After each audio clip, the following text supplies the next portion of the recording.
Hello, and welcome to the Incredible Hulk podcast. I'm your host, Frank, and on this particular show, we're going to be talking about the season 4 episode called Dark Side, which, of course, stars our beloved Bill Bixby as Dr. David Banner and Lou Ferrigno as the mighty Incredible Hulk. Co-starring Felice Sampler as Laurie, William Lucking as Mike, and Rosemary Forsyth as Ellen. Written by Nicholas Correa and directed by John McPherson. Okay, and I'm joined, of course, for this one by my friends. They're both here now with me. It's none other than Sue and Alex. How you doing? Good. How are you? Awesome. Great. Thanks. Great, thanks. Yeah, great to have you here. Okay, right. It starts off at night at this pharmaceutical place, and maybe like a lab or some building, and we see this staff access only door, and in it is David snooping around at night. There, he's obviously working there, but he's obviously doing something untoward and taking some medical supplies from there that he needs for an experiment he's doing. And the drug that he's using is called Prolixin. Now, usually the Hulk is very on point with real name drugs. You know, they don't use like, false names or anything. And I looked it up, and it is actually a drug, and it was used to treat schizophrenia. So it fits in with what's happening. You know, it's literally that's. Oh, no kidding? Yeah, it's called Prolixin, and it's used to treat schizophrenia. So it is actually still a running drug. It's still being used.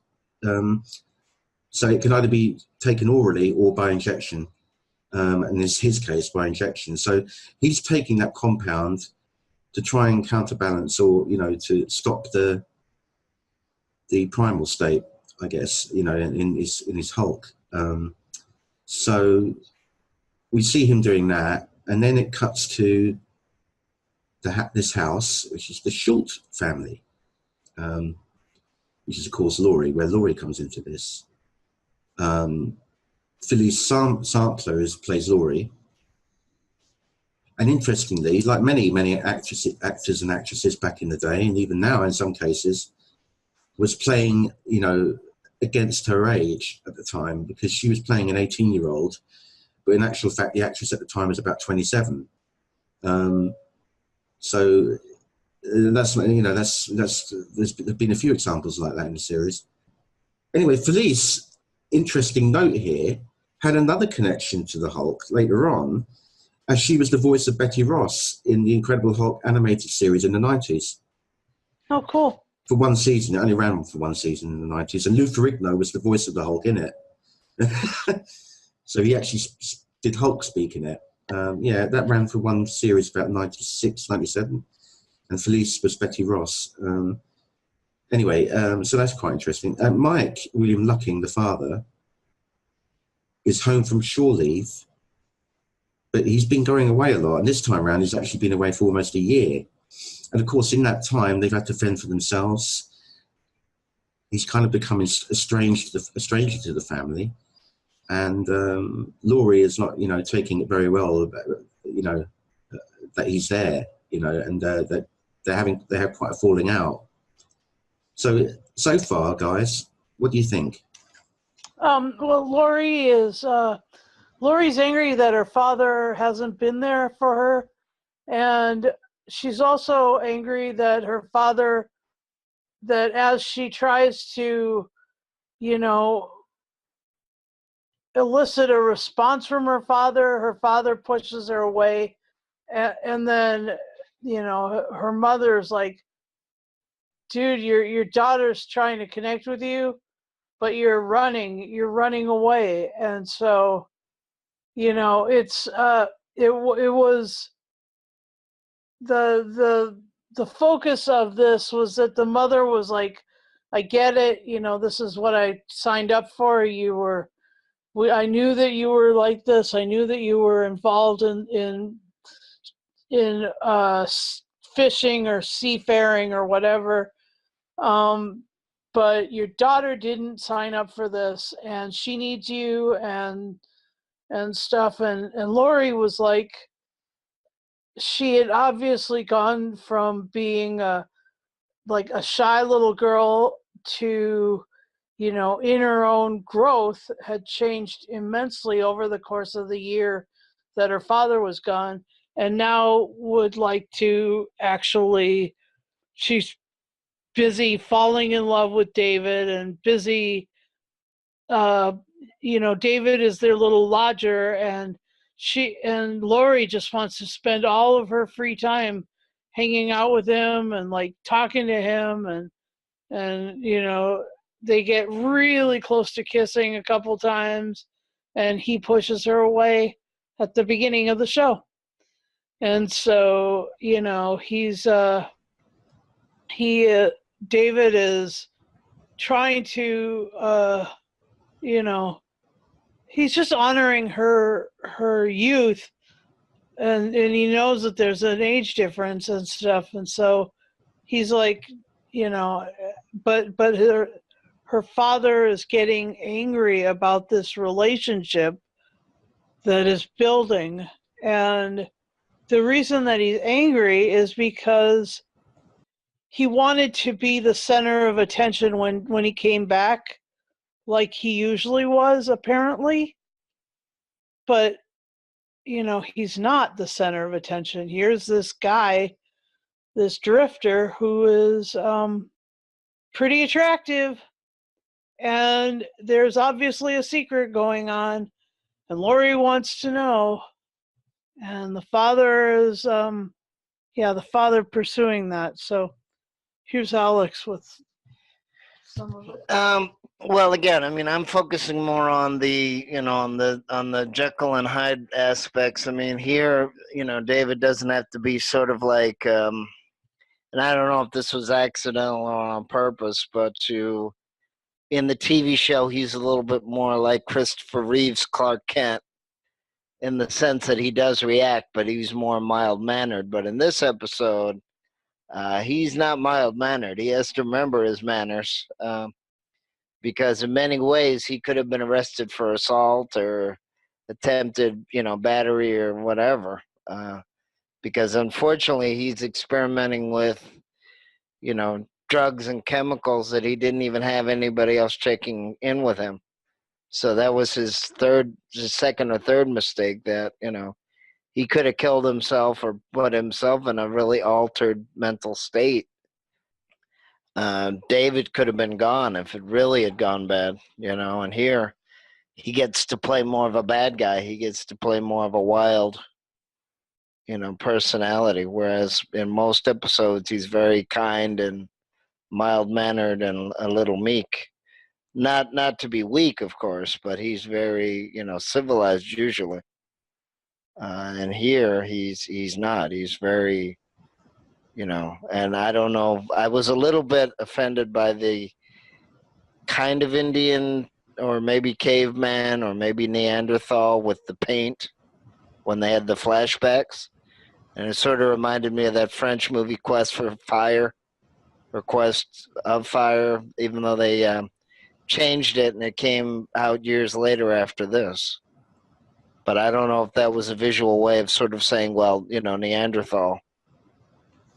I think it was more. I think it was more sort of describing his hunting or his primal instinct coming out. Right. Yeah, that's what I mean. Neanderthal. Yeah. Neanderthal. Well, they weren't really Neanderthal, were they? They were. Yeah. They were more like a bit like a Zulu tribe or something, Yeah, more tribal. So I don't know if that was more tribal, really. Yeah. Yeah, if that was trying to say that he was more. He was almost grunting, but not quite. Sort of the. So showing like the aggressive streak coming out, the different side of him, yeah. Yeah, so I mean the fact that I kind of wish they had given up on that visual and not used it throughout the whole episode. But I mean that's the other problem. How are you going to show it? Yeah, they always had to have some kind of visualization of something, to tell the audience what was happening. Yeah. So yeah, I guess that's why they got stuck with that. But of course, it turns out that, you know, David has got almost like a little lab set up in the room with his microscopes and everything. And anyway, he gets this compound, and he gets the injection together. And the idea is he's going to put it into his neck, into the main artery on his neck. So hopefully it will affect one side of the brain. I think it was the right side, was it? That was the primal state. Yeah, the right side, yeah. So yeah, he's going to try and, you know, alter that for the good, he would hope. But of course it has the opposite effect. And I think we get to see, it's one of the rare exceptions where we get to see Bill Bixby acting against type, you know. For one, you get to see him, you know, extend his repertoire, shall we say, you know, into this this alter ego that he has, and he's pretty good. He's got this sort of mischievous or almost evil glint in his eyes when he changes, you know. His eyes are sort of jumping around the room and everything. And he's got this maniacal laugh, and of course, and he's horny. He's yes, he is. Yeah, he is. I never thought of that. Yeah, but yeah, he's definitely hot to trot, isn't he? Yeah, when he, you know. So yeah. Yeah, as I say, it brings out every aspect of him. That, you know, his unfettered side, really, isn't it? It's inhibitions gone crackers, basically. So he is Mr. Hyde. Literally rears its ugly head. He says he's sort of goading the real David, saying, you know, you tried to suppress the creature, but I want him out, and I can, and I will. You know, so. And he writes on Banner's notebook that he's hungry, and of course he is. He goes downstairs and he's, like, you know, devouring a leg of chicken. Yeah, I know. It's so funny that in a way this episode is sort of doing what the Superman 3 film did and the Suicide Squad movie a couple of years back. You know, that people getting kind of wild and, you know, animalistic a little bit. But of course, back then they couldn't show that, you know, that type of stuff on. And he was drinking too in the episode. He had a chicken leg and you know, chomping down on that, and he had a vodka bottle or whatever in the other.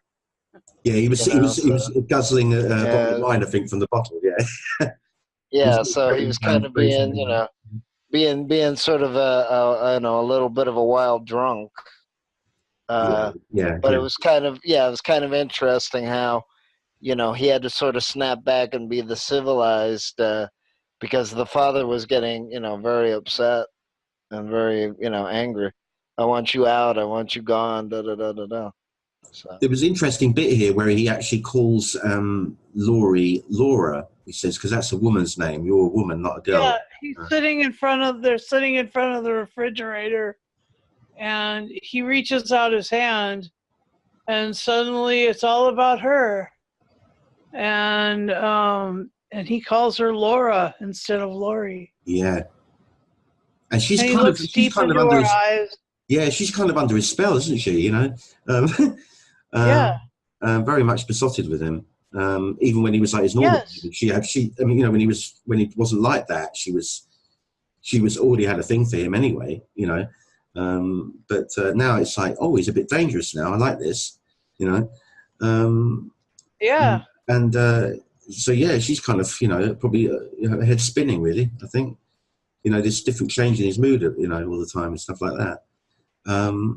But she said she thought it was an intruder downstairs, and she's like, you see her brandishing like a pocket knife or something.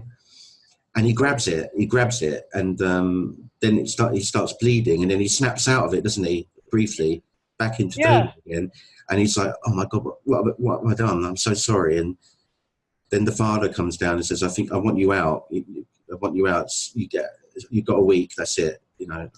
And he apologizes. He's very upset and confused, and flees the room, basically. So yeah. Yep. That was a really interesting scene, that, you know. was. It was good to see the twinkle in his eye. Oh yeah, he's got this really mischievous look. Yeah. every time you know by the eyes that he's, when he's turned into this into the hide with his eyes, they give it away. The next day, David calls into work, and this woman answers called Miss Farber, I think her name is, and he says, "Look, I'm a bit sick. I won't be in today." And she's got the hots for him as well, because she says, if you're not doing anything later, I'll be at the Swing Time Club, and do swing by, as it were. Yeah. And this is not just a mellow club that they went into. There are girls hanging from swing sets, go-go dancers on swing sets. It's obviously like a swingers club. It's swing all the way, isn't it? Really, yeah. Yeah. It's on the adult strip, as they say. I think downtown. Yeah. Definitely. Adult review places. Yeah. It's like it's a private members club, isn't it? I think she says. Yeah. That also. And he gets in there though anyway, and he's all trying to look a bit hip and that. He's got like a denim jacket on and a black t-shirt. Yeah. He looks cool. It suits him, doesn't it? Yeah. So that's his bad side. That's his buddy love, as they say. Yeah. Yeah. And so. Oh, he goes up to her, doesn't he? It's on her. Yeah. And he's once again Mr. Mischief, and he hits on her, and her friends kick the crap out of him. Literally, Alex is going, "What the heck?" They don't. I mean, I can see a couple of slugs, but they just are like brutalizing him. Poor guy. But he's actually grinning when he hulks out, which is quite disturbing actually, because he actually wanted it to happen. Yeah, and he actually says the line. I think they were sending their own selves up at this point. He actually says, "Don't make me angry. You wouldn't like me when I'm angry." Yeah, and he's smiling the whole time, and they're keeping 7 shades of what out of him. Yeah. Right, and so he hulks out. That's the first Hulk out, and he like throws people around and breaks everything in the nightclub. Not just a few things, but he went upstairs after the guys with the girl, and the guys end up getting to the floor and going. One of them went through this door with her, and then the other ones are like, "We'll get you." And he's just like pushes this railing over, and then he dives to the floor. He does the superhero jump and superhero landing, and he's like, boy, he just, he throws, he trashes the joint. Yeah, and almost kills a couple of people as well if they hadn't moved out of the way in time, because he comes down with his foot on one of them. They just move away before his foot crashes through the floor. Yep. So he's the Dark Hulk as well. You see. Yep. Obviously, always an extension of David's personality. Good or bad. Will affect the Hulk as well. Oh, do you want to talk about that, Alex? I mean, obviously, they like I mentioned, they're sort of doing the Superman 3, dark side, dark transformation type of thing. I mean, what they were hinting at was kind of, almost attempted murder type of thing. It was kind of, interesting that apparently the drug and the enzyme that he was trying to affect was, making him lose control. Because before he just kind of scared people and threw them around a little bit. This time he's kind of like, oh, you get me mad enough, I'll kill you, Yeah. Or I'll come close enough to killing you or almost killing you. So yeah, I mean it's an interesting. I don't know if it ties into Prometheus. That was a couple of episodes earlier on, but I mean in this case, he's losing a lot more inhibitions, and not only that, but he may not care. So I guess it's lucky that he didn't hurt anybody in the club per se. And then the other ironic thing was his date, or the blonde woman that wanted him to loosen up, kind of takes her dress off, and it's very ironic that she has a one piece underneath, and runs away too. So of course, one doesn't want to be too strict, but on the other hand, it's a good thing the Hulk still has a conscience, because I said, in any other universe, he might have, carried her away like King Kong, or something worse. But he kind of gets distracted and runs away. But it was kind of interesting. This is family. Yeah, this is supposed to be during family hour, and they're showing him, kissing a young girl as David. He kicks Mike. He kind of throws Mike around a little bit, and tells him he's not too clever, and all that. And now in this club, I mean, he could have killed a lot of people. And then he rips the blonde woman's dress off. So I said, now that I understand they had to sort of tone it down, but I was like, what they're hinting here is not very family. It's not very family hour, There's a bit that follows this, because obviously he's been hulked out for some time, because it transcends into the next day, probably early morning, I think. And there's this poor man is delivering meat to this restaurant, I think, like frozen meat. Yeah. And Yeah, Hulk big old leg of pork. Yeah, and the Hulk grabs it, and you see him like chewing on it, like the raw meat. It's kind of quite disturbing. He's like biting on it, and then he throws it away. And then the guy... Yeah, because, I mean, he's like, I'm used to better food than this. Yeah. And then David feeds me better than this. Yeah. And then the guy backs away, and you see the Hulk, intent, as you said earlier, Alex, quite intent to kill this guy. It's implied that he's gonna kill him. He comes at him with such force. He's trying to grab at him and everything like that, and break through this partition or something between them. And it gets so close, he grabs him. The guy's scared stiff, and just before any damage is done, the drug starts wearing off. Thank goodness! Oh my gosh! But it just makes you wonder, where would that have gone? In an alternative timeline, had he gone through with that, that guy would have been ripped to shreds. Yeah. Well, I mean, Susan said that he was praying, so it's kind of like Yeah, he was praying. Yeah, I don't know if the praying kind of reminded the Hulk of respect for life. Because no, I think it was just the drug that was wearing off. But I mean, luckily for the man, I mean, yeah. I mean, the funny thing is, he's trying to chew on raw meat. It's like, oh my god, dude. Yeah, it was like really showing, like, the sort of as I say, like the primal side, more, and that he's a bit unhinged. Well, not only that, but as I mentioned, I mean, it comes in. I think it comes in later in the story. I mean, doesn't David kick Mike almost off the stairs and into the door?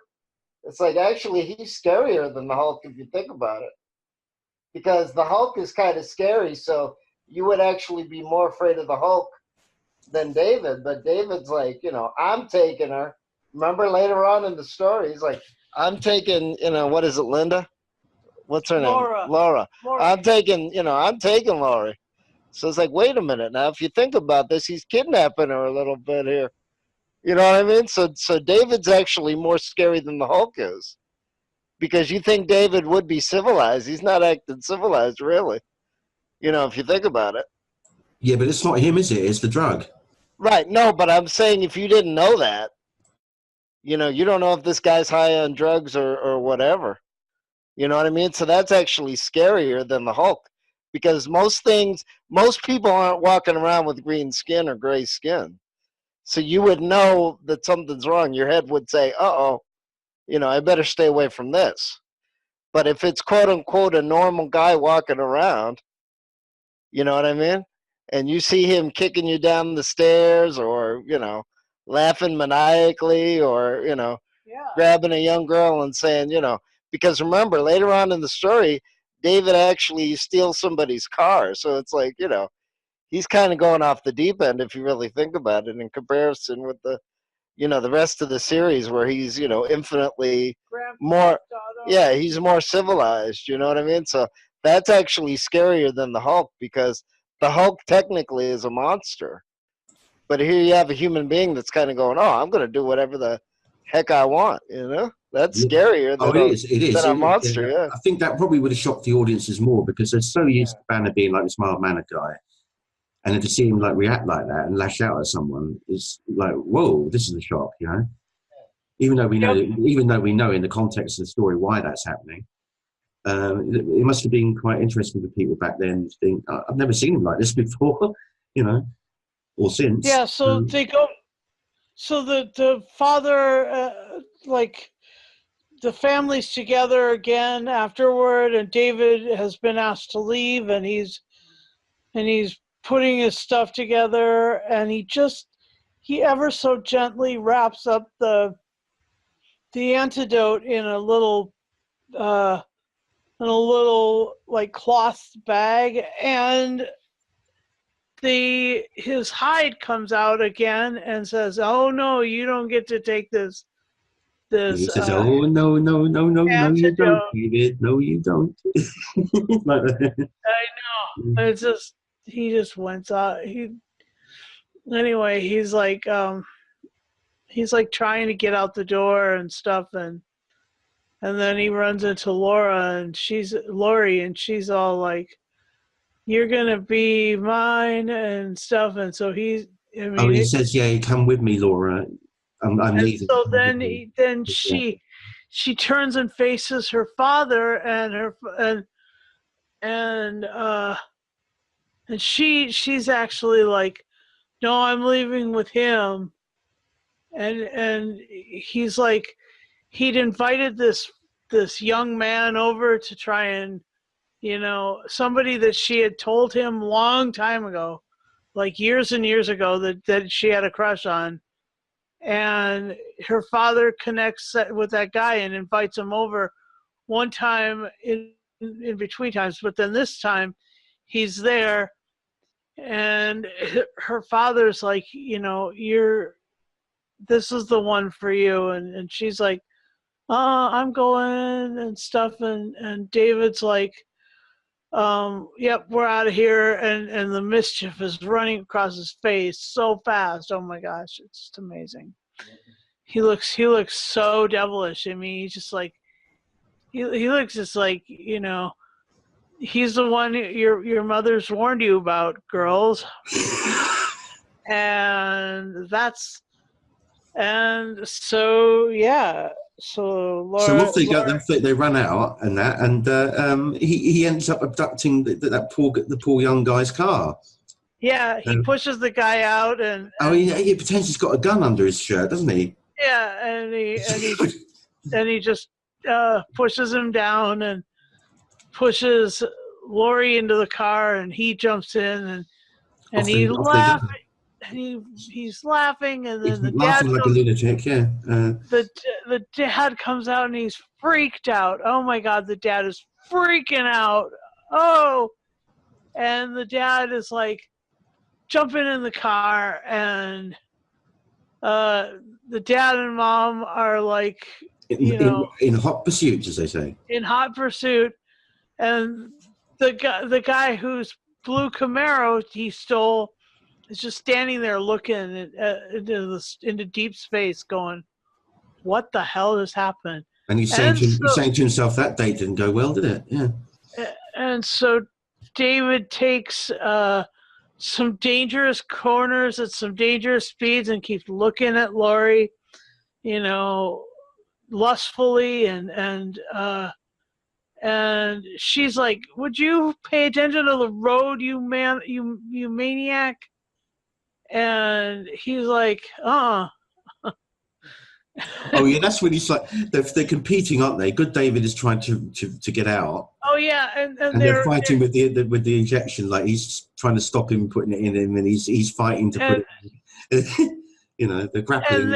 and he's like, and in his dream state, where Alex was talking about these primal, these people with face paint on and stuff like that. Suddenly, the one David himself in normal modern clothes is chasing down the primeval guy with the face paint on, and is trying to push him out of the way, and it's on. They're like brawling in his head. And then it ends up that they with all the chaos going on in the car, he loses sight of the road, and they career off, and they just go into this lake, and or plunges this into the little lake pond anyway, and it's a Yeah. deep pond because the car is sinking. It's sinking with Laurie trapped in there, but David has managed to crawl out to the bank. In the seatbelt. He got out, yeah, but she's trapped, yeah. And Ellen and Mike arrive and frantically try and get her out of the car, but they can't because the seatbelt's kind of jammed down in there, and the car's filling up with water. And so they're going crazy there. David's trying to put the injection in his neck at the same time, and it doesn't make it because he hulks out. And rawr, here we are again. And we get a little bit of Dark Hulk, but not for very long. Yeah, the Dark Hulk is because he got the injection in his neck. Dark Hulk doesn't last very long, and he goes and he pulls the car up out of the pond, and he rips the door off, and he rips the seatbelt off of her, and then he carries her out, and but you know, it's just a residual thing, I think, but he looks like he could, you know, Hulk wanted a little action at that point, but then, you know, he calmed down a little bit. Yeah, he seemed to. I think it was wearing. It must have been going away. The effects at that point, you know. Yeah. Due to each time he hulks out, it kind of repairs any damage, doesn't it? So I'm guessing that's probably the last excesses of the drug. So that last Hulk out probably cured him of it, of that drug. I mean, not of his affliction, but of the effects of that thing. And because he seemed to be coming round a bit, because he just runs off. He doesn't do anything worse.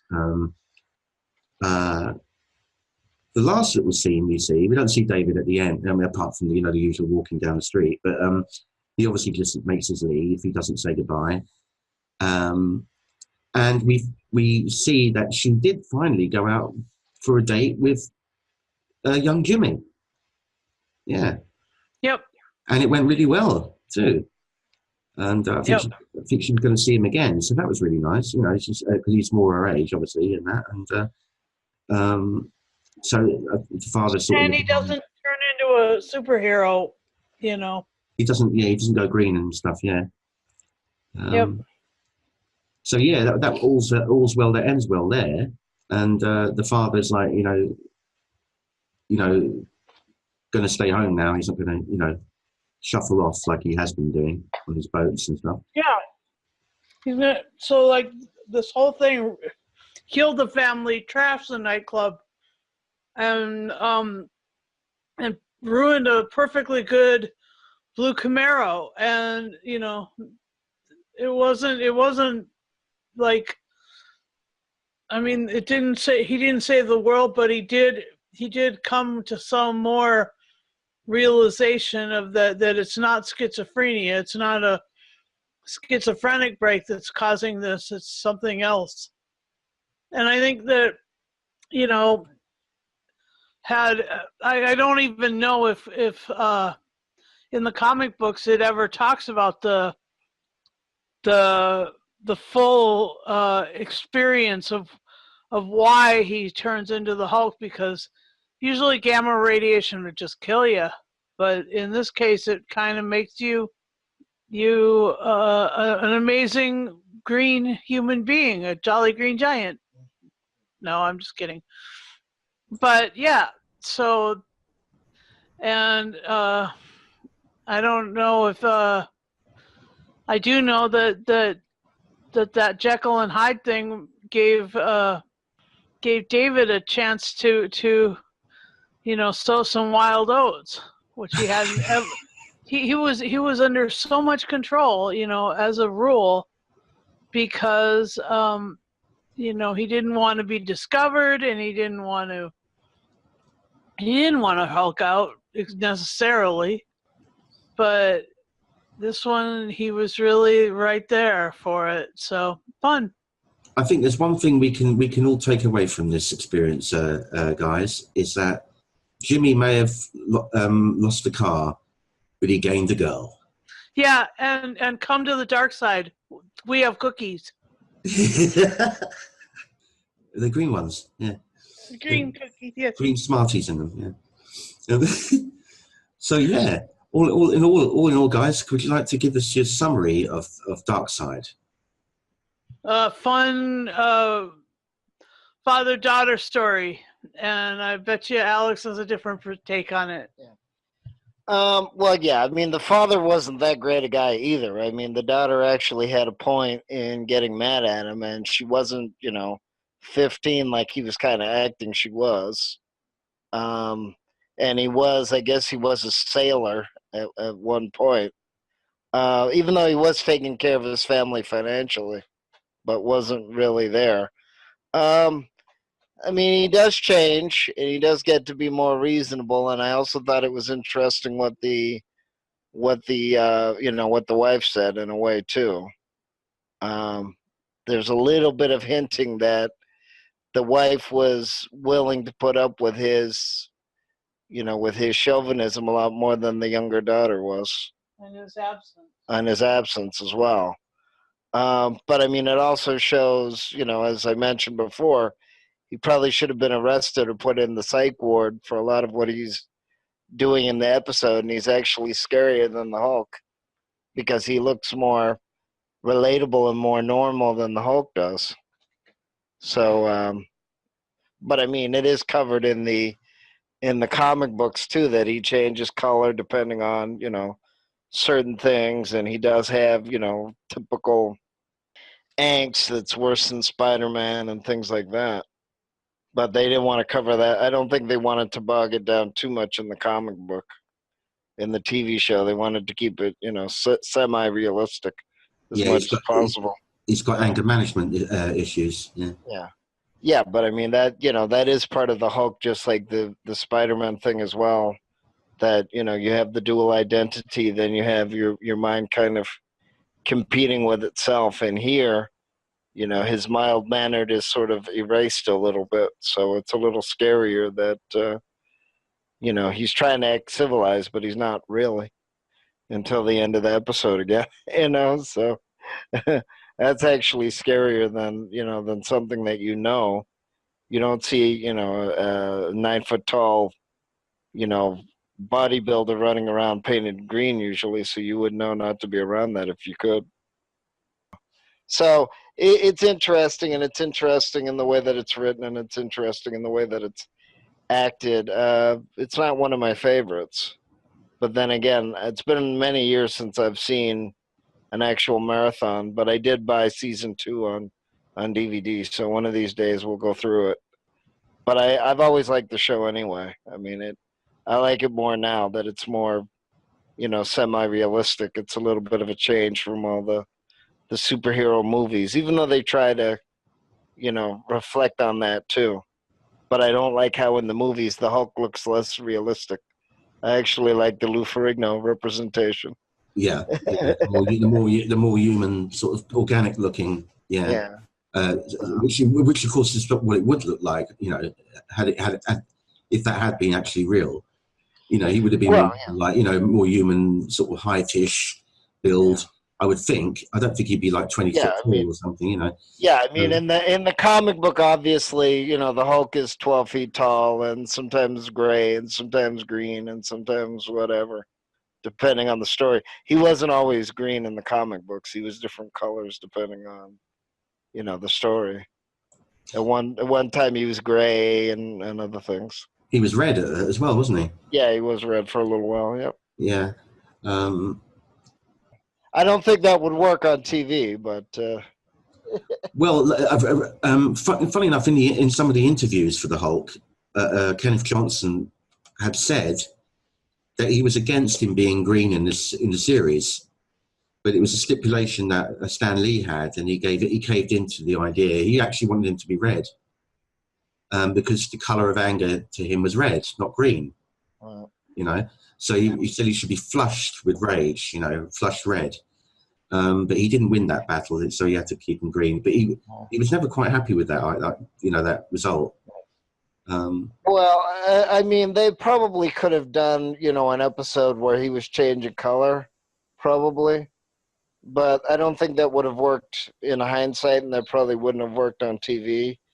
Plus, as we just mentioned, not everybody had a fully functional or super, you know, computerized TV like they do now.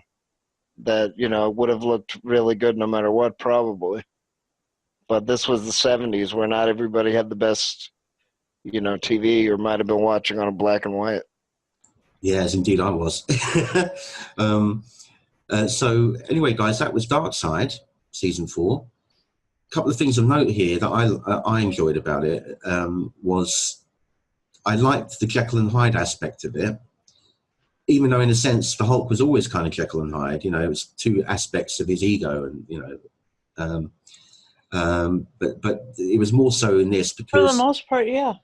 But in this, it was more like a Jekyll and Hyde because it was two faces of Banner, you know, not the Hulk's. You know, it was there